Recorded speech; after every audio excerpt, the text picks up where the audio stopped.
Tazza, turning our attention to you. You started off the year beautifully with Tazza's Stats of the Round. Much spoken about. There was some good feedback as well in the comments. We liked that. Looking for you to back it up this week with a good showing. All right, yeah, I'll give it my best. I do have a handful of stats here. We will, as we touched on with Geelong, going 2-0. It is only the third time in AFL VFL history that the reigning premiers have gone 0-2 and the Wooden Spooners have gone 2-0. Oh. So they completely flipped the script on that. It's quite shocking. I mean, we've spoken about how North are playing good footy, Geelong playing terrible. It's just a complete flip. Does North finish above Geelong this year? Come on now. It's not out of the realms of possibility. I know. Let's be sensible here, boys. North finishing top 4, Geelong's not finishing top 8. Oh, no, he hasn't. I wouldn't go that far. BT's been on the sauce tonight. Get in the comments if you Must like. Have been. That's outrageous. But yeah, I mean, yeah, the North have been so impressive, so it would not. They're going to be 3-0. So I mean, I'd like to say I'll come back to you next week with teams that have missed the finals after 3-0. Because I think North are staring down the barrel of 3-0 up against the Hawks, who are deplorable. Could be our miss. Well, they're going to have to be at some point this year. They're just a standard.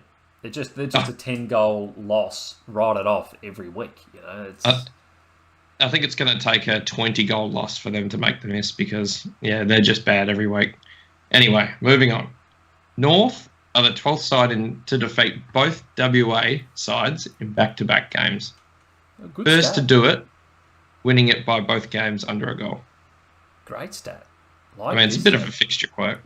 Yeah, it is a fixture quirk, but I like it. We like the uniqueness. This is beautiful stuff. Thank you.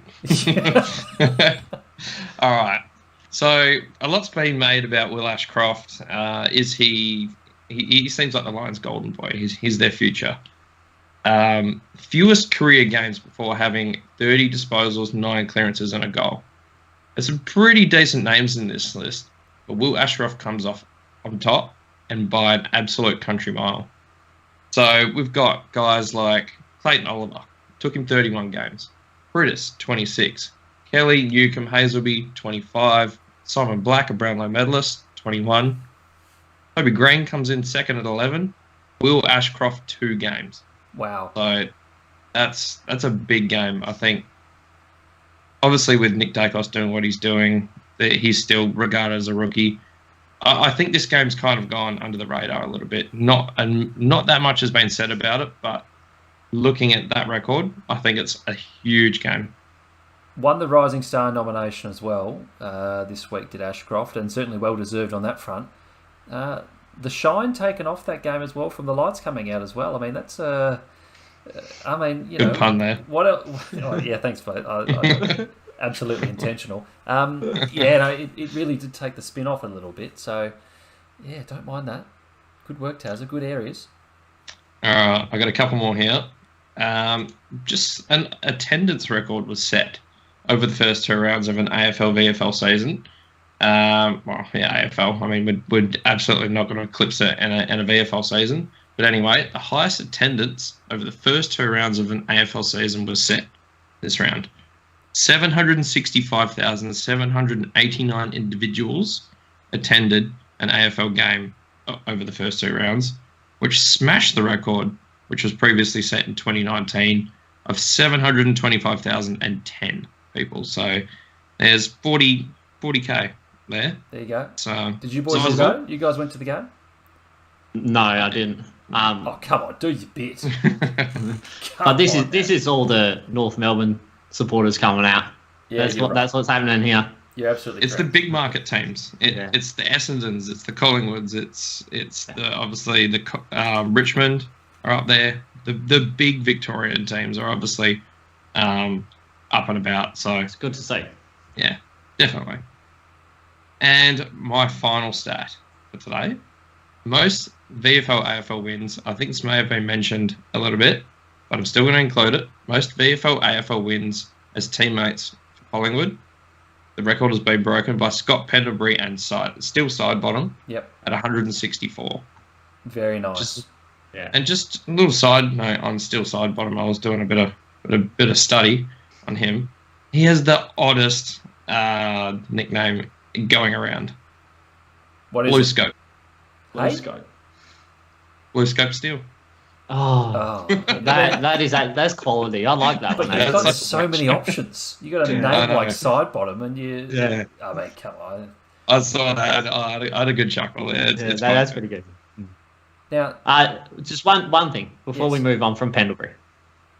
Will he go down as one of the greatest players to not win a Brownlow? yes. Oh yeah. Absolutely. The greatest? No, not the greatest. I mean, Not the greatest? I mean, Ablett Senior never won a Brownlow. Yeah. Lee Matthews never won a Brownlow. I mean, Yeah, that's the one who I was thinking. Lee Matthews. Yeah. there's some absolute guns, but of this modern era, Definitely Pendlebury. yeah, hard to go past him, and he's done pretty much everything else. So I like that. In the comments below, is he the best? Is he the best non-Brownlow medalist? And have you got another contender? And don't be coming in there saying she's LDU, because that's still coming. That's we're still away from that.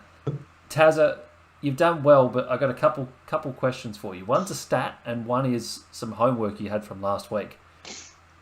We were talking last week. I didn't do any homework. You didn't do any last, obviously. We were talking last week about hyphens and people with two first names. The player with the most games with two first names. It's actually a pretty easy one, to be honest with you, because I knew you weren't going to do your homework, and I went and had a look. So what was it? The player with the most games with two first names? Yes. Oh. North fans in the comments below. Oh, Brent Harvey. Brent Harvey, yeah. Yeah. He's got the most games of anybody, so it's a no-brainer. Yeah. And the other one, I had a stat for you. I don't want to hijack your segment, but I thought this was go ahead. I thought this was a really good stat that you wouldn't bring up yourself. There was a team that did something this weekend, and it was the 7th biggest contested possession differential ever recorded between two teams.